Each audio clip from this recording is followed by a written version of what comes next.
Hey y'all, nice end of December day. It's actually Christmas Eve, 35 degrees here in upstate New York. I'm in the Heartland, New York area actually, taking a look at a hive I have out here. Let's take a look. So the first problem I see with this hive, first thing I need to correct is that it's tipped backwards a little bit. That's not good because that means that any moisture that accumulates on the bottom board doesn't have a place to go. It's going to sit inside the hive. Ideally, the hive tips forward a little bit and any moisture can drain out the entrance here. Also, the way this is set up now, any rain that hits the entrance here or the bottom board, it's going to flow right back into the hive and it's going to sit there and it's going to accumulate right on the bottom board. Feels like there's some weeds or something growing up near these blocks. See that mesh there that's installed in the entrance? That's some pretty heavy hardware cloth. That was kind of a makeshift mouse guard. We did have a mouse over here. That might have been what caused this other hive I had that's no longer here. There were two hives on this stand. A mouse is likely what caused the other hive to abscond. Unfortunately, still a pile of bees here on the ground from. These have been here, I don't know, at least a month, I'd say, from when I cleaned up that other hive. I did get quite a bit of honey out of it, though. There was a lot of nice capped honey in there. So what I'm going to do is I'm just going to wait a few minutes here for a helper to give me a hand, and I'm going to get this hive tipped forward a little bit. I brought some exterior plywood. This piece right here that's on the board. This is exterior grade. It looks like it's probably 3/4, maybe 5/16 of an inch thick. I'm going to try to just shim that underneath the rear of the hive just to get it tipped forward a bit. And then what I'll do in the spring is I'll just rebuild this hive stand. It looks like it must have settled on me a little bit. It's only been sitting here about a year. The ground here is kind of soft. There's a lot of moisture in the back here. A little bit of a drainage easement between the farmers' fields. So we'll get this rebuilt in the spring, try to tip it forward a little bit, and hopefully we'll be good from there. But I definitely got to get that hive leaning forward. So that's the first order of business. Second order of business will be installing a new mouse guard. This stuff's pretty nice, this hardware cloth, but as you can see, there's a little bit of a difference in size between the openings on this entrance reducer here versus the hardware cloth.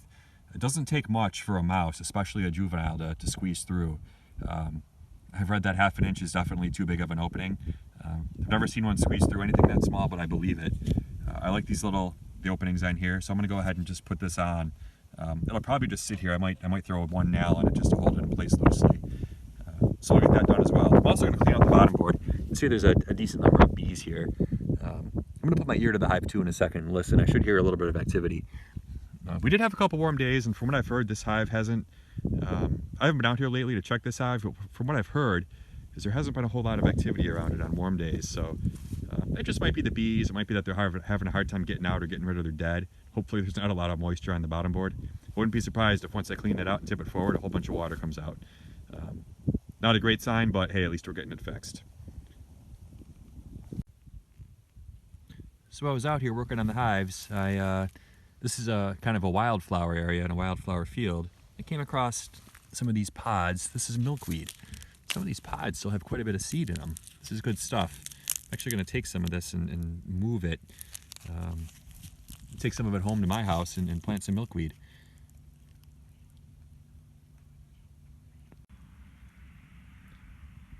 So I got a shim under the hive and it looks like it's tipped pretty well forward now, which is a little bit better.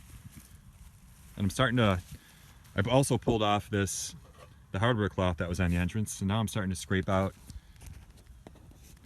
lots and lots of bees from the entrance. As you can see, just using my hive tool, I'm cleaning this up a little bit here. Just a little bit at a time. As you can see, there were quite a bit of dead bees at the entrance.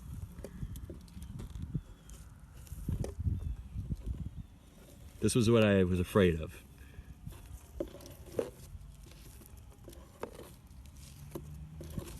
You can see my bottom board's also falling apart. This bottom board's only a year old. It's not a good sign. I'm gonna have to replace it and probably get this one cleaned up and painted here. Unfortunately, because of the way it was sitting, the moisture was probably sitting on it, didn't help the situation.